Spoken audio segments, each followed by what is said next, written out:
Hello all, सबको नमस्ते। मैं बॉर्नन रॉय अचीव पॉइंट की तरफ से फिर से आ गया हूं आप लोगों के लिए एक नया वीडियो लेके। हम लोग प्रीवियसली बात कर रहे थे जो यूपीएससी को लेके। तो अचीव पॉइंट की तरफ से हम लोग क्लासेस प्रोवाइड करते हैं। देखिए टाइमिंग लिखा हुआ है, live class for IAS preparation सुबह 6 से 8 बजे तक मंडे टू फ्राइडे, और शाम को 10 से 11:30 तक मंडे टू सैटरडे। आप लोग जो लोग भी इंस्पायर्ड है या फिर चाहते हैं कि यूपीएससी दे, यूपीएससी क्रैक करे, उसके लिए इंस्पायर्ड है, प्रिपरेशन ले रहे हैं या फिर इच्छा है, तो उन लोगों के लिए हम लोग ये वीडियोस, सीरीज ऑफ वीडियोस ला रहे हैं। यहाँ पे प्रीवियस ईयर क्वेश्चंस को लेके हम लोग डिस्कस कर रहे हैं, ताकि आप लोगों को एक अंदाजा हो जाए, जो लोग प्रिपरेशन ले रहे हैं या लेना चाहते हैं, इच्छुक है, उन लोगों को एक अंदाजा हो जाए कि कैसे क्वेश्चन आता है, किस तरह से आता है, कितना नॉलेज हमें चाहिए।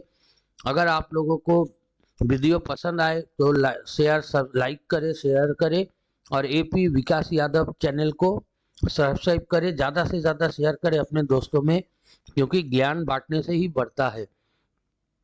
हम लोग ये सीरीज ऑफ वीडियोस कर रहे हैं ताकि आपको एक आइडिया मिले कि किस तरह से प्रिपरेशन लिया जाता है, कैसे क्वेश्चंस को टैकल करते हैं।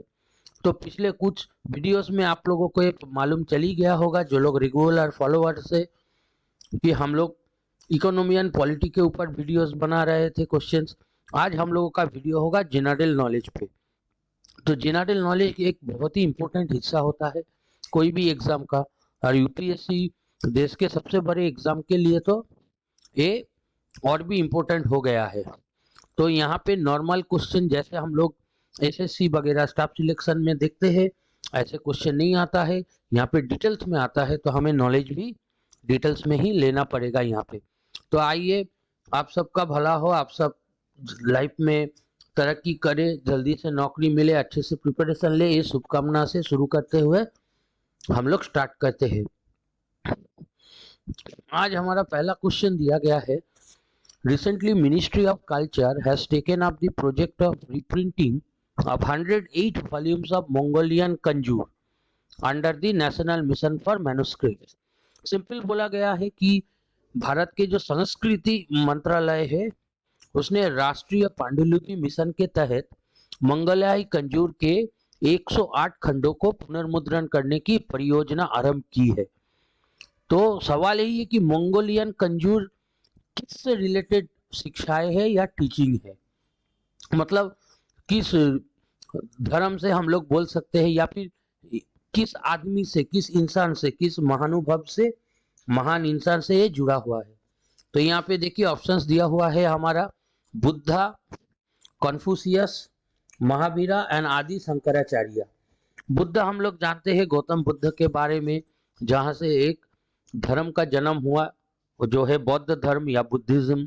महावीरा भी हम लोग सब जानते हैं महावीरा को, जिन्होंने जैनिज्म का जन्म किया और प्रचार किया। जैनिज्म का जन्म दिया था ऋषभ ने, और महावीरा इसको आगे लेके गए। और लास्ट है आदि शंकराचार्य। आदि शंकराचार्य के बारे में हम सब जानते हैं। तो यहाँ पे सवाल ये आते हैं कि मंगोलियन कंजूर किसका शिक्षा है, किस महान व्यक्ति का शिक्षा है। तो आइए ऑप्शन देखते हैं। यहाँ पे आंसर है हमारा ऑप्शन ए, मंगोलाई कंजूर बौद्ध धर्म वैधानिक साहित्य है। तो ये किस तरह का है, ये the Buddhist canonical text which is considered to be most important religious text in Mongolia. जैसे हम लोगों का हिंदुओं के गीता है, भगवत गीता, ऐसे ही भगवत गीता की तरह मंगोलिया का भी जो ग्रंथ है, उस ग्रंथ को, जिस ग्रंथ को लोग एकदम हाईएस्ट प्रायोरिटी देता है, टॉप मानते हैं, हमारे गीता की तरह धार्मिक ग्रंथ, उसी का नाम है मंगोलियन कंजूर। और एक किस चीज के ये पे है, ये बुद्धिस्ट ये पे है। तो मंगोलिया हम लोग सब जानते हैं कि चाइना, मंगोलिया, ये सब जो पार्ट है, ये सारा एरिया, या हमारे देश के अंदर जो लद्दाख, तिब्बत आता है, सिक्किम आता है, ये लोग बुद्धिस्ट धर्म को बहुत मानते हैं। तो बुद्धा के जो गौतम बुद्धा के जो टीचिंग्स थे, उन्हीं का टीचिंग्स का एक किताब पांडुलिपि उन लोगों ने बनाया। और हालांकि भारतीय वो गौतम बुद्धा भारत से भी जुड़े हुए हैं, पूरा पूरा भारत में ही उनका जन्म हुआ, भारत से ही बौद्ध धर्म प्रचार हुआ पूरे दुनिया में। इसीलिए मिनिस्ट्री ऑफ कल्चर ने, संस्कृति मंत्रालय ने ये निर्णय किया है कि इनको इनको रिप्रिंट करने से मंगोलिया और भारत दोनों में ही बुद्धा के जो शिक्षाएं हैं वो शिक्षाओं का प्रचार होगा, लोग अच्छी कुछ सीखेंगे। तो ये हो गया हमारा राइट आंसर, गौतम बुद्धा। चले आइए नेक्स्ट क्वेश्चन पे जाते हैं। नेक्स्ट क्वेश्चन हमारा बोला गया है, recently India launched N India energy modelling forum, in this context consider the following statement. बोला गया है हाल ही में भारत द्वारा भारत ऊर्जा मॉडलिंग फोरम का शुभारंभ किया गया है। तो इससे जुड़े हुए संदर्भ में कुछ कथन दिया गया है, जिनको हमें ठीक करना होगा कि कौन सा इसमें सही है। फर्स्ट नंबर 1 दिया गया है, it aims to provide a platform to examine important energy and environmental related issues. पहला कथन दिया गया है कि इसका उद्देश्य क्या है, महत्वपूर्ण जो ऊर्जा और पर्यावरण संबंधी मुद्दों की जांच करने हेतु मंच प्रदान करता है। मतलब जो हमारे पृथ्वी के लिए, हमारे सर्वाइविंग के लिए, हमारे जीने के लिए जो बहुत इंपॉर्टेंट महत्वपूर्ण ऊर्जाएं है और उससे जुड़े जो हमारे पर्यावरण संबंधित चीजें हैं, उसका पुनर्निरीक्षण हम बोल सकते हैं या फिर उनको जांच करना बोल सकते हैं, करने के लिए एक प्लेटफॉर्म प्रोवाइड किया गया है। और दूसरा है, it has been established under the aegis of International Solar Alliance, अंतरराष्ट्रीय सौर गठबंधन के तत्वावधान में स्थापित किया गया ये चीज। तो इनमें से कौन सा कथन हमारा सही है कि खाली पहला, खाली दूसरा, ना कि दोनों, ना कि कोई भी नहीं। तो आइए इसका आंसर हम लोग देखते हैं। इसका आंसर है हमारा ए, मतलब कथन हुआ नहीं, खाली सही है, दूसरा नहीं है। क्यों? In the joint working group meeting of, देखिए इंडिया और यूएसए के बीच में जो रिसेंटली मीटिंग हुआ, वहीं पे इंडिया एनर्जी मॉडलिंग फोरम को लाया गया या उत्थापित किया गया है। ये क्या हुआ, the energy modelling forum in USA was established in 1976। तो ये एक प्लेटफॉर्म है जहां से हम लोग हमारे जो पर्यावरण के जो इश्यूज है या हमारे पर्यावरण का जो क्षति हो रहा है उससे जुड़े कोई भी चीज हो, तो उसके फेवर में या फिर उनके लिए हम लोग आवाज कर सकते हैं या बोल सकते हैं दुनिया को। तो उसके लिए एक प्लेटफॉर्म प्रोवाइड किया गया है ताकि यहाँ से आवाज पहुंचे दुनिया तक की हम लोग अगर हमारा पर्यावरण को नहीं संभालेंगे तो हम लोग बहुत जल्द खत्म हो जाएंगे। दूसरा वाला सही नहीं है। क्यों नहीं सही है? पहला वाला हम लोग देखें कि सही है कि दुनिया में अपना आवाज पहुंचाने के लिए एक प्लेटफॉर्म का प्रोवाइड किया गया है। और दूसरा है सही नहीं है। क्यों नहीं? क्योंकि ये इंटरनेशनल सोलर अलायंस नहीं है। इंटरनेशनल सोलर अलायंस बेसिकली क्या है?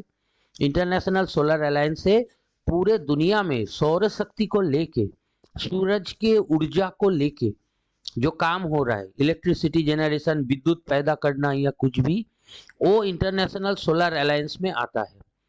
तो ये उस रिलेटेड नहीं है। ये पूरे के पूरे खाली एक सोलर नहीं, विंड एनर्जी या फिर पानी से बनता हाइडल एनर्जी और एनवायरनमेंट में थर्मल यानी कोल से बनते हैं जो एनर्जी, इलेक्ट्रिसिटी, ये सबके ऊपर कोई अगर गलती हो तो उसके खिलाफ आवाज उठाओ। तो ये प्लेटफॉर्म दिया गया है, खाली एक चीज के लिए नहीं। इसीलिए हमारा दूसरा कथन सही नहीं है, खाली पहला ही सही है। तो our right answer is answer only option A. तो आइए नेक्स्ट क्वेश्चन पे चलते हैं। नेक्स्ट क्वेश्चन पे हमारा है solar risk mitigation initiative recently seen in news is an initiative of. हाल ही में सुर्खियों में रही सोलर रिस्क मिटिगेशन इनिशिएटिव किसने लिया, मतलब कौन से ऑर्गेनाइजेशन या कौन से संस्था इसको लाया या इंट्रोड्यूस किया।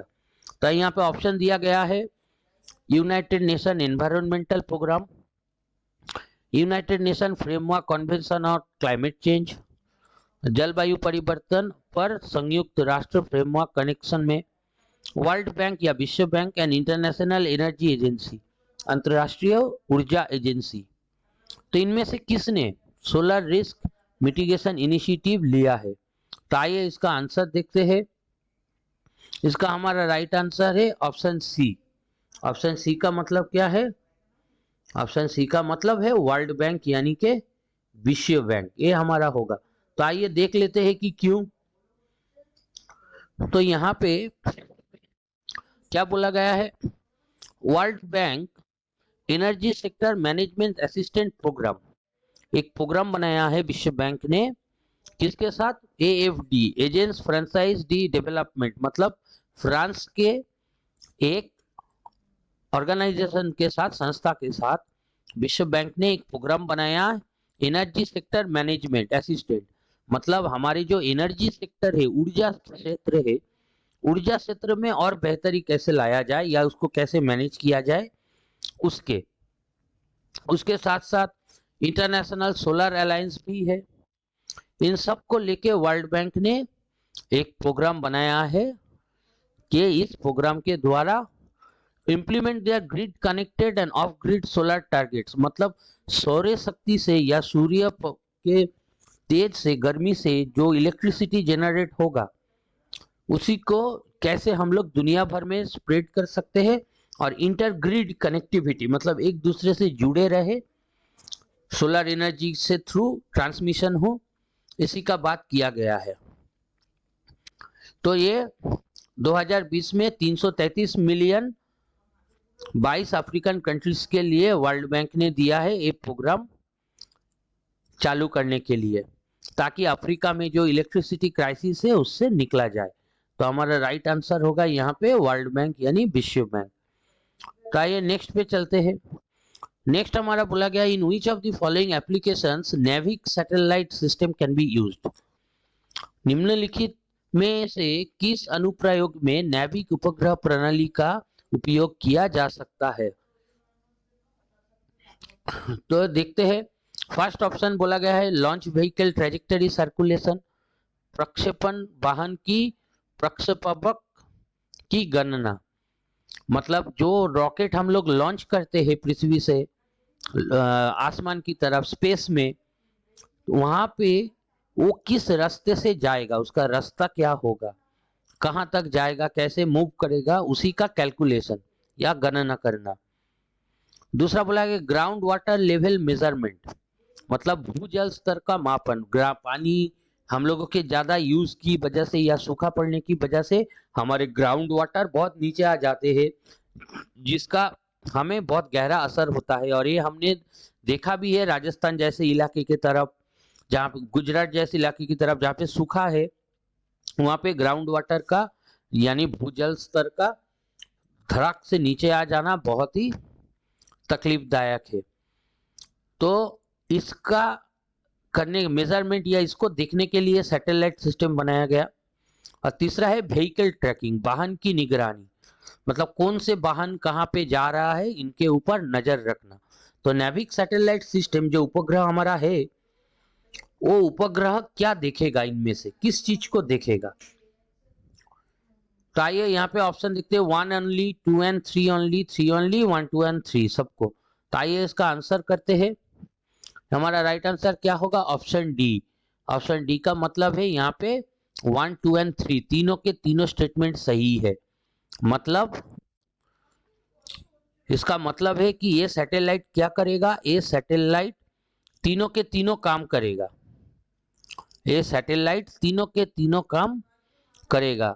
कि ये लॉन्च व्हीकल भी करेगा, जो रॉकेट लॉन्च हो रहा है पृथ्वी से स्पेस की तरफ, अंतरिक्ष की तरफ, वहां पे इसका रास्ता कैसा होगा उसको भी मापेगा, भूजल स्तर का भी मापेगा कि वो कितना नीचे चला गया, और कि कौन सा वाहन कहाँ जा रहा है वो भी मापेगा। मतलब तीनों ही हमारा सही है। तो उसी हिसाब से देखे तो हमारा राइट आंसर तीनों ही होगा, 1, 2 एंड 3। आइए नेक्स्ट क्वेश्चन पे आते हैं। नेक्स्ट क्वेश्चन हमारा है, with reference to India's performance in the space sector, अंतरिक्ष क्षेत्र में भारत के जो प्रदर्शन है, ये नीचे कुछ कथन दिया गया है 2 ठो, इनमें से कौन सा सही है भारत के अंतरिक्ष क्षेत्र में प्रदर्शन के संदर्भ में। तो फर्स्ट बोला गया है, India is the first nation to succeed in its maiden attempt to reach the Mars orbit. Bharat अपने पहले ही प्रयास में मंगल की कक्षा में पहुंचने में सफल हो गया है। आप सभी लोग जानते हैं, हम लोग रिसेंटली इसरो यानी इंडियन स्पेस रिसर्च ऑर्गेनाइजेशन के 50 साल पूर्ति के उत्सव में एक फिल्म बनाया गया अक्षय कुमार के द्वारा। वो फिल्म का नाम क्या है? और फिल्म का नाम हम सब जानते हैं, मिशन मंगल। उसमें हम काम ही यही था कि मंगल के कक्षा में फर्स्ट अटेम्प्ट में पहुंचा जाए। और फिर दूसरा बोला गया है, India is a member of the international space station. अंतरराष्ट्रीय अंतरिक्ष जो स्टेशन है, भारत उसका सदस्य है, एक कई सदस्यों में से। तो इसमें कौन सा हमारा सही होगा? तो आइए आंसर देखते हैं। यहाँ पे बोला गया है पहला वाला 50 ऑप्शन ए, मतलब हमारा सही आंसर है 1 ओनली।